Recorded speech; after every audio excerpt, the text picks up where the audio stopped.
ہم تو آرزو کرتے ہیں کہ سنا ہے آپ ہر عاشق کے گھر تشریف لاتے ہیں، ہمارے گھر بھی ہو جائے چراغاں یا رسول اللہ۔ لیکن وہاں عملاً چراغاں ہوا اور اللہ کے محبوب خود اس مجلس نور میں تشریف فرما ہوئے۔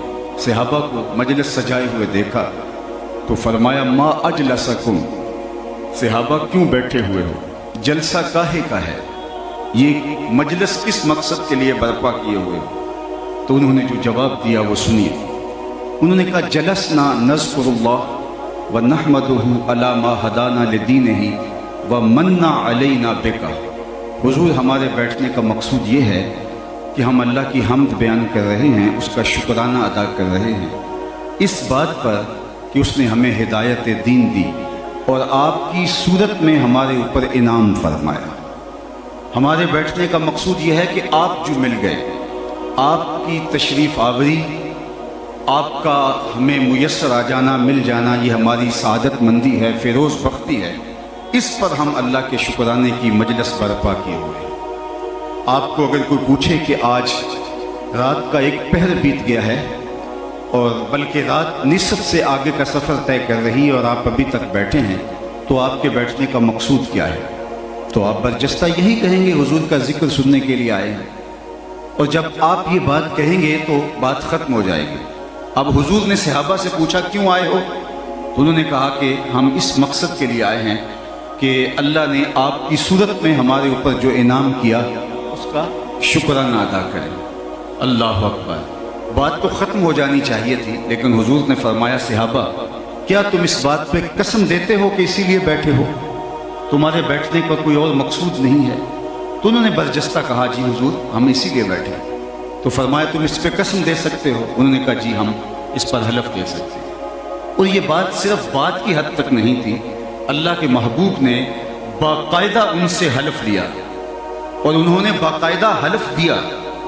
عمومی طور پہ ایسے امور پر نہ کوئی حلف لیتا ہے اور نہ کوئی حلف دیتا ہے، لیکن مجمع اصحاب سے حضور نے باقاعدہ حلف لیا اور انہوں نے باقاعدہ حلف پیش کیا۔ جب وہ حلف دے چکے تو وہ تو غلام تھے، مجال دم زدن نہیں تھا، لیکن دل میں ایک سوال تو بر رہا تھا کہ یہ موقع محال حلف کا نہیں، حضور نے ہم سے قسم کیوں لی؟ تو حضور نے جب ان کے چہروں پہ پھیلے ہوئے استجاب کی کیفیت کو دیکھا تو حضور نے خود ہی ارشاد فرمایا صحابہ تم سوچ رہے ہوگے کہ میں نے تم سے قسم کیوں لی، تم سے حلف کیوں لیا؟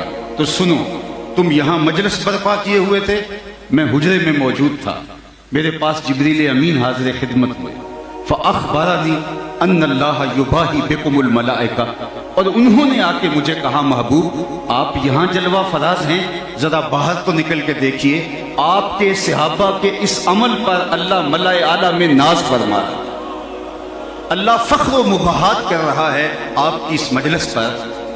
اللہ اکبر! عالی مرتبت سامعین، میں صرف آپ کی توجہ چاہوں گا۔ تو اس بات پر اللہ عالم بالا میں فرشتوں میں فخر فرما رہا ہے کہ یہ میرے محبوب کے آنے پر اللہ کا شکرانہ ادا کر رہے ہیں، میرا شکر ادا کر رہے ہیں۔ یہ کتنے قدر شناس نکلے کہ میں ایک نعمت دی اور اس نعمت کے شکرانے کو ادا کر رہے ہیں۔ اللہ کی رحمتوں سے کوئی بعید نہیں کہ آج کی مجلس بھی قبول کر لی جائے اور اللہ فرشتوں سے فرمائے دیکھو صدیاں بیت گئیں اور یہ آج بھی بیٹھ کے اس نعمت کا شکرانہ ادا کر رہے ہیں۔ باقی جہاں تک حضور کی صورت میں انعام خداوندی کے شکرانے کا حق ادا کرنے کی بات ہے تو ہمارے بدن پہ اتنے بال نہیں ہیں جتنے رسول اللہ کے احسانات ہیں۔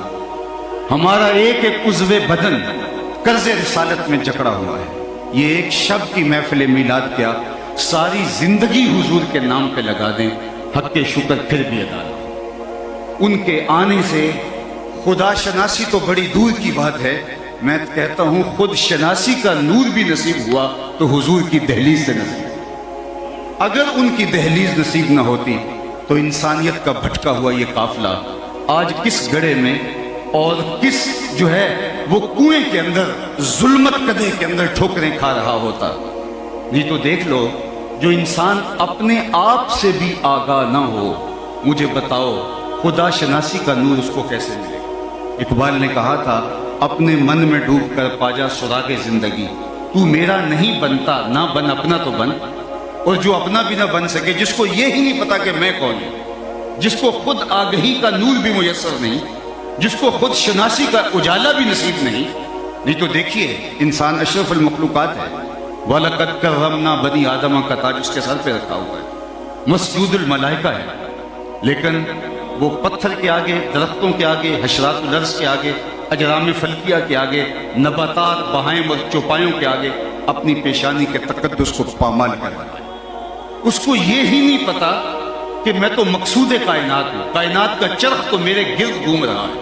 وَالَّذِي خَلَقَ لَكُم مَّا فِي الْأَرْضِ جَمِيعًا، انسان کے لیے پوری کائنات کو بنایا گیا، لیکن یہ انسان کبھی مٹی کے بنے مادوں کو اپنا معبود مانتا ہے، کبھی لکڑی کے اوثان کو خدا مانتا ہے، کبھی پتھر کے اصنام کے آگے اپنی پیشانی کے تقدس کو پامال کرتا ہے۔ اسے یہ بھی آگہی نہیں کہ میں کون ہوں، اپنے آپ سے بھی اس کی ملاقات نہیں ہے۔ یہ تو میرے حضور آئے جس نے آ کے انسان کو بتایا تو ان کا ساجد کیسے بنا پھرتا ہے، تو مسجود ملائکہ ہے اور تو ان کو اپنا خدا مان رہا ہے، کائنات کا چرخ تو تیرے گرد گھوم رہا ہے، اور تو ان کو جن کی پوجا پاٹ کر رہا ہے، یہ تیری ضرورت، خدمت اور نوکری کے لیے پیدا کیے گئے۔ نہیں تو دیکھ چاند کو پوچھتا ہے، یہ دیکھ انگلی اٹھتی ہے اور چاند ٹکڑے ہو کے قدموں میں آتا ہے۔ سورج کو پوچھتا ہے، یہ دیکھ اشارہ ہوتا ہے اور سورج بھاگتا ہوا عصر کے وقت پہ آتا ہے۔ درختوں کو پوچھتا ہے، جا میں نہیں، تو ہی کہہ دے تمہیں اللہ کا رسول بلا رہا ہے، اور درخت آ کے قدموں میں سلامیاں دیتے ہیں، اور سڑیاں کھجوراں اگا جاندا ہے، وہ پتھراں نو کلمے پڑھا جاندا ہے، قطرے کو سمندر، ذرے کو ستارہ کرتے ہیں، کونین کو خم آ جاتا ہے جب زلف سوارا کرتے ہیں۔ اب حضرت انسان کی آنکھ کھلی کہ میں جن کو معبود سمجھتا تھا وہ تو میرے نوکر نکلے، میری دہلیز کے فقیر نکلے۔ اب اسے اپنے آپ سے ملاقات ہونے لگی، اب اس کی ٹون ہی بدل گئی، اس کا لہجہ تبدیل ہو گیا۔ اب اس کا بدلا ہوا لہجہ دیکھیے، وہ انسان جو درختوں کو، حشرات الارض کو، چوپایوں کو پوچھتا تھا، اب اس کا بدلا ہوا لہجہ دیکھیے، اب بولتا ہے فرشتہ کہنے سے میری توقیر گھٹتی ہے، میں مسجود ملائک ہوں، مجھے انسان رہنے دے۔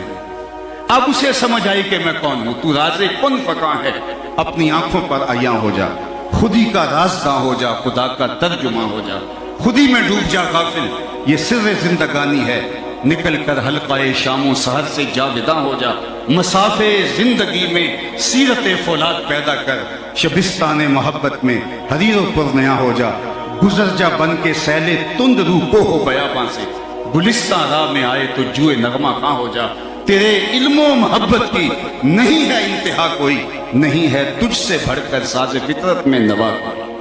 اب کبھی اقبال کے لہجے میں بولتا ہے، کانپتا ہے دل تیرا اندیشہ طوفان سے کیا۔ یہ وہی انسان ہے جو پتھروں کے آگے جو ہے وہ اپنی پیشانی کے تقدس کو پامال ہے۔ اس انسان کی کہانی سنا رہا ہوں جو مچھلیوں کو پکڑنے کے لیے کانٹے کے ساتھ جو کینچوا لگایا جاتا تھا اس کو اپنا معبود مانتا تھا، جو سانپوں کی پرستش کرتا تھا، جو درختوں کو پوجتا تھا، جو جڑی بوٹیوں کو خدا مانتا تھا۔ اب وہ انسان، اس کو سبق یہ پڑھایا جا رہا ہے، اس کو خودی کا درس کیا جا رہا ہے، کانپتا ہے دل تیرا اندیشہ طوفان سے کیا، ناخدا تو، بحر تو، کشتی بھی تو، ساحل بھی تو، دیکھ آ کر کوچائے چا کے گرے با میں کبھی، کیس تو، لیلا بھی تو، صحرا بھی تو، محمل بھی تو، وائے ناکامی کہ تو محتاج ساقی ہو گیا، میں بھی تو، مینا بھی تو، مستی بھی تو، حاصل بھی تو، آہ کس کی جستجو آوارہ رکھتی ہے تجھے، راہ تو، رہرو بھی تو، رہبر بھی تو، منزل بھی تو، اللہ بے خبر تو جوہر آئینہ ایام ہے، تو زمانے میں خدا کا آخری پیغام ہے۔ تو حضرت کی انسان کی آنکھیں کھلی ہیں تو حضور کی چوکھٹ پہ آ کے کھلی، اور اگر یہ در نہ ملتا تو انسان آج بھی اندھیرے میں ہوتا۔ نہیں تو آپ اپنے اطراف میں دیکھ سکتے ہیں، علم کی وسعت اور ڈگریوں کی کثرت کے باوجود بھی شعور کی یہ آنکھ نہیں کھلتی۔ آپ اپنی ہمسائیگی میں جا کے ڈھونڈ لیں، پی ایچ ڈی ڈاکٹر ہے اور بت کے آگے ہاتھ جوڑے کھڑا ہے، جو پتھر کا مادو اپنے بدن پہ بیٹھی مکھی نہ اڑا سکے وہ اس کو اپنی ضرورتیں اس کے حضور پیش کر رہا ہے۔ M B B S doctor ہے اور گائے کے پیشاب کو تبرک سمجھ کے چسکیاں لے لے کے پی رہا ہے۔ اس کی طبیعت میں کوئی نفاست نہیں ہے، اس کی طبع میں کوئی پاکیزگی نہیں ہے کہ اس کو تعفن محسوس ہو۔ اور دوسری جانب میں ایک گاؤں کا رہنے والا ہوں، میں نے اپنے گاؤں کی مسجد میں ایک بچے کو اپنے پائنچے کو مل مل کے دھوتے ہوئے دیکھا، تو اس نے پانی کو ضرورت سے زیادہ کھول رکھا تھا، تو جھڑکنے کے لہجے میں نے کہا کہ تم نے اتنا زیادہ پانی کھول رکھا ہے؟ تو وہ لجاجت بھرے لہجے میں جواب دیتا ہے کہ جناب میں سکول جا رہا تھا اور گلی میں گزرتے ہوئے کسی جانور کے پیشاب کے چھینٹے میرے پائنچے پہ پڑ گئے۔ میں حیرت میں ڈوب گیا کہ اس ڈاکٹر کو تو سمجھ نہیں آئی، اور یہ 7 سال کا بچہ جو دوسری یا تیسری کلاس کا طالب علم ہو، درس نظامی بھی نہیں پڑھا کہ نجاست خفیفہ و غلیظہ کے حکام جانتا ہو، یہ دوسرے سال کا بچہ اور پائنچے کے اوپر پڑے ہوئے پیشاب کے غیر مری چھینٹے بھی گوارا نہیں کرتا۔ سوچ میں ڈوب گیا، اندر سے جواب آیا کہ وہ ہے ڈاکٹر، لیکن اس کے ہاتھ میں دامن میرے حضور کا نہیں، اور یہ ہے بچہ لیکن گٹی میں ماں نے پیار حضور کا دیا تھا۔ اس لیے تقدس اس کی روح تک اتر گیا ہے، اس کے اندر تک اتر گیا ہے، لہٰذا اگر اس کے پانچے پر وہ پیشاب کے چھینٹے بھی پڑے ہیں تو اس کو وہ بھی گوارا نہیں ہے، تو مجھے پھر کہنے دیجئے کہ زندگی کا سارا نور اور باطن کے سارے اجالے اور اندر کی ساری روشنیاں اگر پھوٹتی ہیں تو میلاد والے رسول کی چوکھٹ سے پھوٹتی، اور اگر یہ در نہیں ملتا، یہ چوکھٹ نہیں ملتی، تو انسانیت آج بھی اندھیرے میں رہتی ہے۔ سید سلیمی گیلانی کا ایک شعر ہے، ذرا شعر کا حسن دیکھیے۔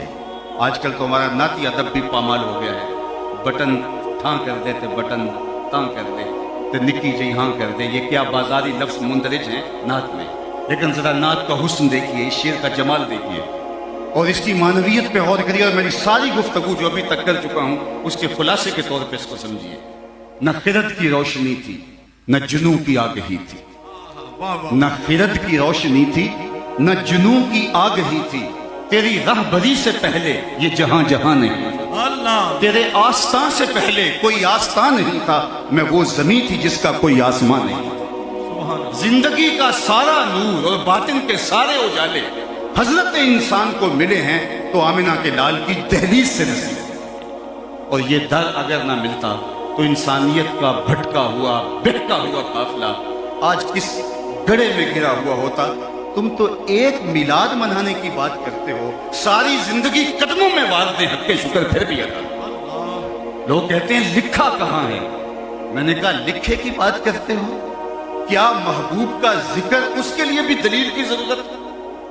اگر بلبل پوچھے کہ یہ پھول، کوئی بلبل سے پوچھے یہ پھول سے محبت کہاں لکھی ہے، کوئی پروانے سے پوچھے یہ شمع سے پیار کہاں لکھا ہے، تو میاں وہ کیا جواب دے گا؟ حضور سے محبت، حضور کے ذکر میں جو تازگی، فرحت اور روح کا قرار ہمیں نصیب ہوتا ہے، یہ تو محبت کا تقاضا ہے۔ آیت ذکر نعمان لنا فإن ذکرہ هو المسک ما کررتہ یتضوع۔ امام شافعی بولے میرے ممدو نعمان کا تذکرہ کرو، ان کا تذکرہ ایسی کستوری ہے تم جو اسے رگڑتے جاؤ گے خوشبو پھیلتی چلی جائے گی۔ مطرب سے کہو کہ چھیڑے ذرا اس جان تمنا کا قصہ، شعر کا حسن دیکھیے۔ مطرب سے کہو کہ چھیڑے ذرا اس جان تمنا کا قصہ، فرقت کے بھیانک لمحوں میں کچھ دل کو سہارا ہو جائے۔ تو یہ ہمارے لیے قرار ہے، ہمارے لیے تسکین قلب ہے۔ شیخ محمد بن مہدی الفاسی مطالع المسرات شرح دلائل الخیرات میں لکھتے ہیں، حضور کا ذکر سن کر جس شخص کے کلیجے میں ٹھنڈ نہیں پڑتی، اس کے سینے میں دھڑکنے والا دل کسی مومن کا دل ہی نہیں۔ یہ ہو ہی نہیں سکتا کہ حضور کا ذکر ہو اور دل کو قرار نہ پہنچے، دل کو تسکین نہ پہنچے۔ تو میں اور آپ اس قرار جاں کے لیے، اس تسکین قلب کے لیے آج اپنے آپ کو رات کے اس پہر بھی بٹھائے ہوئے ہیں کہ اگر وہ تشریف فرما نہ ہوتے تو انسانیت کا بھٹکا ہوا قافلہ آج کہاں لڑک کے کہاں گرا ہوا ہوتا۔ میں آپ سے پوچھتا ہوں، قرآن نے بتایا ہے کہ اذا بشر احدهم بالانثى، جب کسی کو یہ پتہ چلتا کہ تیرے ہاں بیٹی نے جنم لیا ہے تو اس کا منہ کالا پڑ جاتا۔ آبرو بچانے کا ایک ہی طریقہ تھا اس معاشرت کے اندر، یا تو وہ اپنی بیٹی کو اپنے ہاتھوں سے زندہ درگور کر دے، یا پھر وہ ذلت بھری زندگی گزارنے کے لیے تیار ہو جائے۔ جب بیٹیوں کو زندہ درگور کر کے باپ فخر کر رہا تھا، اس زمانے میں میرے حضور کی ایک آواز بلند ہوتی ہے۔ بچے کو حضور کا یہ فرمان یاد ہے، اور بہت ساروں کو عربی متن کے ساتھ بھی یاد ہے، لیکن لوگ اس کو کلمہ تحسین کے طور پہ دیکھتے ہیں کلمہ تحسین بھی ہے، لیکن میں اس کو کلمہ جہاد کے طور پہ دیکھتا ہوں۔ اس ظالمانہ سماج میں جب بیٹی کو زندہ درگور کر کے باپ فخر کر رہا تھا، میرے حضور کی آواز بلند ہوتی ہے، میری بیٹی میرے جگر کا ٹکڑا۔ تو یہ اس ظالمانہ دور میں حضور کا کلمہ حق تھا، اور جب سیدہ پاک زہرا پاک سلام اللہ علیہا حضور کے پاس ملنے آتی، حضور اٹھ کے استقبال کرتے، فَأَجْلَسَهَا فِي مَجْلَسِهِ، اور اپنی مسند کے اوپر بٹھاتے اور دنیا کو بتایا کہ بیٹی کس مرتبے اور کس مقام کی حامل ہے۔ بلکہ فرمایا جو دو بیٹیاں یا دو بہنیں اللہ کی رضا کے لیے پروان چڑھا کے ان کی شادی کر دے، قیامت کے دن میرے ساتھ اس طرح نیڑے ہوگا جس طرح یہ دو انگلیاں ہیں۔ مجلس میں موجود ایک شخص نے کہا، حضور اگر کسی کی دو بیٹیاں نہ ہوں، ایک بیٹی ہو تو اس کے لیے بھی یہی اعزاز ارشاد فرما دیا، لیکن اس سوال کے پیچھے کے فلسفے کو ڈھونڈنے کی کوشش کریں۔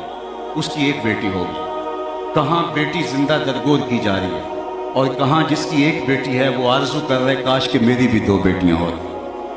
اور آج بیٹی کے لیے جو محبت کے جذبات ہیں، بوڑھا باپ مزدوری کرتا ہے، پردیس کے دھکے کھاتا ہے، رات کو اوور ٹائم فیکٹری میں لگاتا ہے، یہ کس لیے کہ میں اپنی بیٹی کے ہاتھ پیلے کر سکوں۔ یہ وہی باپ نہیں تھا جو بیٹی کو اپنے ہاتھوں سے زندہ درگور کر دیتا تھا اور پھر سر اٹھا کے چلتا تھا کہ میں نے اپنی آبرو بچا لی، اپنی عزت کی حفاظت کر لی۔ آج یہ جھکی ہوئی کمر پہ بھی بوریاں لاد کے مزدوری کر رہا ہے کہ میں نے اپنی بیٹی کے ہاتھ پیلے کرنے ہیں۔ تو مجھے اگر سوال میرے تصور میں ابھرے کہ یہ بیٹی کے لیے باپ کے دل میں محبت کس نے ڈالی، تو اندر سے جواب آئے گا میلاد والے رسول نے۔ تو ساری زندگی بھی ہم حضور کا ذکر کرتے رہیں، ان کے نام کی مالا جپتے رہیں، ان کے تذکروں کی مہک میں مست ہو جائیں، پھر بھی حق شکر ادا نہ ہو، اس لیے کہ حضور کے میلاد کی برکت سے آج انسانیت سر اٹھا کے چلتی ہے۔ بلکہ میں ایک اور بات کہنا چاہوں گا، عالی مرتبت ذی وقار اہل فکر علماء اور دانش مندان قوم کی نظر کرتا ہوں، اور آپ سب لوگوں کے سامنے یہ بات رکھنا چاہتا ہوں کہ خیر کی قدر جہاں بھی موجود ہے، چاہے وہ کسی کفر کے معاشرے میں موجود ہے۔ آج ہم دنیا بات کرتی ہے کہ فلاں جگہ پہ خیر موجود ہے، فلاں جگہ پہ انسانیت کی توقیر ہے، فلاں جگہ اقدار کی حفاظت ہم نے اپنی آنکھوں سے دیکھی ہے۔ تو یہ بات میں کہنا چاہتا ہوں، اولا رؤوس الاشہاد کہنا چاہتا ہوں کہ خیر کی قدر جہاں بھی پوری کائنات میں کسی بھی خطے کے اندر، چاہے وہ کفر کا خطہ ہے، جہاں بھی موجود ہے، محمد عربی کے قدموں کی ہے۔ محمد عربی کے قدموں کا صدقہ ہے کہ دنیا کے اوپر تہذیب نے نشو و نما پائی، تہذیب نے راستہ پایا اور تہذیب نے اجالا پایا۔ آفتاب زندگی کی ایک شعاع اولی، نور سے تیرے فلک روشن درخشاں ہے زمین، تیری ہستی روشنی کا ایک حسین مینار ہے، ہر کرن جس کی نشان منزل دنیا ہوتی، تیری نظروں نے تراشے ظلمتوں سے آفتاب، پاؤں تیرے چوم کر ذرے بنے ماہ مبی، اے غریبوں کے سہارے اے یتیموں کی مراد، محسن انسانیت تجھ سا کوئی نہیں۔ آپ نے علماء سے سنا کہ جب سویبہ نے آ کے ابو لہب سے کہا کہ تیرے مرحوم بھائی کے یہاں بیٹا پیدا ہوا، تو اس نے اس کو انگلی سے اشارہ کیا اور کہا جا تو آزاد ہے۔ اور پھر ابو لہب کو اس کا کیا فائدہ ہوا، اس پر امام ابو شامہ نے گفتگو کی ہے، باقی لوگوں نے اس پہ بات کی ہے، لیکن جس پہلو کی طرف میں آپ کی توجہ دلانا چاہتا ہوں وہ یہ کہ حضور اس دنیا پر صحن کائنات پر قدم رکھتے ہیں، غلامی کی زنجیریں ٹوٹنے لگتی ہیں، اور پھر اتنے طریقے دیے غلام آزاد کرنے کے، قسم توڑ بیٹھو غلام آزاد کرو، کفارہ قتل میں غلام آزاد کرو، کفارہ زہار میں غلام آزاد کرو، ویسے ترغیب دی غلام آزاد کرنے کی۔ حضرت عثمان غنی رضی اللہ تعالیٰ عنہ ہر جمعہ کی تیاری میں ایک غلام بھی آزاد کرتے، صحابہ میں سب سے امیر حضرت عبد الرحمن بن عوف رضی اللہ تعالیٰ عنہ، آپ سوچ سکتے ہیں انہوں نے زندگی میں کتنے غلام آزاد کیے، اس دور کی سب سے مہنگی سخاوت غلام آزاد کرنا۔ اور حضرت عبد الرحمن بن عوف نے زندگی میں 30,000 غلام آزاد کیے، طریقے دیے غلام، اور غلام کی جو زندگی تھی، میں زنزبار میں 2 مرتبہ گیا ہوں، یہ وہ جگہ ہے جہاں پورے افریقہ سے غلام لا کے باندھے جاتے تھے، آج وہاں غلام نہیں ہے، لیکن ان جگہوں سے آج بھی وحشت آتی ہے، انسان تڑپ کے رہ جاتا ہے کہ کس طرح زنجیروں میں، اور پھر غلام جب بکتے تھے اور باقاعدہ ان کے لیے چبوترے بنے ہوتے ہیں۔ آج آپ نے دیکھا ہوگا ماں گھر سے بیٹی کو رخصت کرتی ہے، اور جو سسرال جس میں بیٹی جا رہی ہوتی ہے دیکھے والے ہوتے ہیں، پوری طرح چھانٹ پھٹک کی ہوتی ہے، بعض بات حقیقی بہن ہوتی ہے یہ حقیقی بھائی کے گھر میں بیٹی کو بیاہا جا رہا ہوتا ہے، لیکن پھر بھی ماں جب بیٹی کو رخصت کرتی ہے تو وہ دل پکڑ کے بیٹھ جاتی ہے، آنسو تھمتے نہیں ہیں۔ باپ بھی بڑے زور سے اپنی آنسو کو روکتا ہے کہ میں بیٹی کو رخصت کر رہا ہوں، حالانکہ اگلے دن ولیمے پہ جا کے ملاقات ہونی ہوتی، تیسرے دن بیٹی نے گھر آنا ہوتا، جب چاہیں فون پہ بات کریں، لیکن ڈر لگتا ہے، ماں بھی کپ کپا رہی ہوتی ہے اور باپ کی آنکھوں میں بھی آنسو تیر رہے ہوتے ہیں۔ لیکن زنزیبار میں یہ مناظر رقم ہوتے کہ ایک چبوترے پہ ماں بکنے کے لیے آئی ہوتی اور دوسرے چبوترے پہ بیٹی بکنے کے لیے آئی ہوتی، اور خریدنے والے دو الگ الگ خطوں کے لوگ ہوتے، اور ایک خرید کے ادھر لے کے جا رہا ہوتا اور ایک خرید کے ادھر لے کے جا رہا ہوتا۔ ذرا چشم تصور میں وہ منظر پڑا، جب وہ ماں بیٹی جو آخری بار زندگی میں مل رہے ہیں، دوبارہ ملنے نہیں، اور وہ پیا گھر سدھار نہیں رہے بلکہ وہ غلامی کرنے جا رہے ہیں، چڑکیاں کھانے جا رہے ہیں، رسوائیوں کی زندگی گزارنے جا رہے ہیں۔ اقبال نے کہا تھا غلامی کیا ہے؟ ذوق حسن و زیبائی سے محرومی، جسے زیبا کہیں آزاد بندے ہے وہی زیبا، بھروسہ کر نہیں سکتے غلاموں کی بصیرت پر کہ دنیا میں فقط مردانے خود کی آنکھ ہے بینا۔ یہ ماں دوسرے خطے میں جا رہی ہے اور بیٹی دوسرے خطے میں جا رہی ہے، اور دونوں الگ الگ آقا خرید کے لے جا رہے ہیں، اور ان کی جب آخری ملاقات ہوتی ہے، ان کی آنکھوں سے نکلتے ہوئے گرم آنسوں کی حدت کو کوئی محسوس کر سکتا ہے؟ یہ ذلت تھی، یہ رسوائی تھی غلاموں کا، یہ غلاموں کی یہ قسمت تھی۔ بیٹیاں ماؤں سے یوں رخصت ہوتی، بھائی بھائی سے رخصت ہوتے، باپ بیٹے سے رخصت ہوتا، لیکن میرے حضور نے کیا کہا؟ فرمایا جو خود کھاتے ہو انہیں کھلاؤ، جو خود پہنتے ہو انہیں پہناؤ۔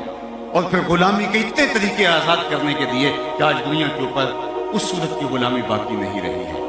یہ کس نے دیا؟ وہ غلام جو آقا کا جوتا دھوپ سے اٹھا کے چھاؤں میں رکھتے، آقا اس پہ بھی کوڑے مارے، لیکن میرے حضور نے غلام کو کتنی عزت دی۔ معراج سے واپس پلٹے اور بلال حبشی سے کہا تو کون سا نیک عمل کرتا ہے، میں جنت میں تیرے قدموں کی آہٹ سنتا رہا۔ تو صاحب ایک دن کا میلاد کیا، ساری زندگی ان کے نام لگا دیں، حق شکر ادا نہ ہو، چونکہ ان کے دم سے ہی زندگی ملی ہے۔ زندگی کو زندگی حضور کی وجہ سے نصیب ہوئی۔ اگر وہ تشریف نہ لاتے تو انسانیت کا یہ بکھرا ہوا قافلہ، یہ بھٹکتا ہوا قافلہ، یہ بہتا ہوا قافلہ، یہ خانمہ برباد قافلہ آج جس گڑھے کے اندر گر کے زندگی کی بازی ہار گیا ہوتا، تو انسانیت تو وحشیوں سے بھی بدتر زندگی گزار رہی تھی۔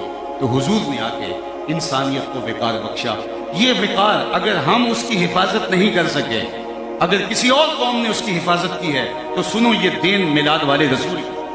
تو جہاں بھی خیر کی قدریں موجود ہیں، یہ قدریں حضور نے عطا کی ہیں۔ میں آخری بات ایک عرض کر کے اپنی گفتگو کو سمیٹتا ہوں، اور وہ یہ کہ دنیا کے اوپر جتنی بھی خیر کی قدریں تھیں، سب قدریں پامال ہو گئی۔ میں ایک دیہات کا رہنے والا ہوں، اور میں جانتا ہوں کہ گاؤں میں کسی ایک شخص کی بیٹی پورے گاؤں کی بیٹی ہوتی تھی، اور آج جس کی بیٹی ہے اسی کی بیٹی۔ بھائی چارے ٹوٹ گئے، خون سرخ ہو سفید ہو گئے، ایک دوسرے کے جبے اور ایک دوسرے کے جو ہے وہ امامے نوچے جا رہے ہیں۔ جس دور نافرجام سے ہم گزر رہے ہیں، الیاذ باللہ، کہنے کی تو کوئی بات ہی نہیں رہی۔ آج قدریں فنا ہو گئی، ہر قدر زوال پذیر ہوئی ہے، لیکن ایک چیز ہم نے دیکھی ہے کہ ہر خیر کی قدر نیچے گئی ہے، ذکر رسول اوپر گیا ہے۔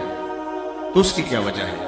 تو اس کی وجہ یہ ہے کہ جو قدریں تھیں ان کی حفاظت کرنا ہماری ذمہ داری تھی، ہم وہ نبھا نہ سکے، اور اللہ نے حضور کے ذکر کو بلند کرنا ہمارے ذمے چھوڑا ہی نہیں تھا، یہ اپنے ذمہ کرم پہ رکھا تھا۔